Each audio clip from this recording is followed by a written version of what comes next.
来，乡亲啊，继续来到屏东东港的东龙宫，文府千岁圣诞，有济民众来到文王爷祝寿参拜。啊，讲有信众无收到账本，准备着乌鱼子580台斤，另外还佫有烘肉、乌卵、鸡肉串等等的美食，连续2天，伫个庙埕免费烘予民众来享用。 将外皮烘甲绿绿啊，草花大色，外口绿青青，内底松软啊松软。乌鱼子剖开，豆豆啊用出来，再个将乌鱼子切片摆盘，准备烹上桌。都烘好的乌鱼子食到正好势，配酸啊做伙食，烹开十足。这毋是啥物餐厅，是屏东东港的东龙宫。好食哦！哇，这个时阵才装。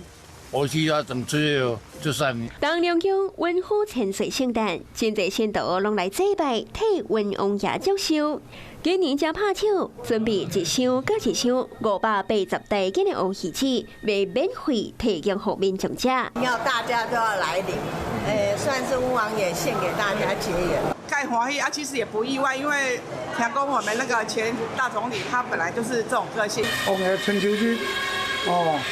啊！迄天就交代讲啊，2天六只的产草药，大家食欢喜。今年伫咧东龙宫的庙埕摆搭，除了准备超过500台斤的乌鱼子，也有过来台餐车提供各种的美食。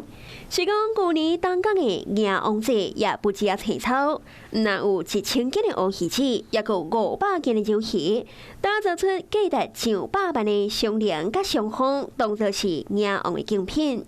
今年替文王爷祝寿，延续这份澎湃下档本，准备580公斤的乌鱼子，和信众伫咧参拜当时，各有好料的糖吃。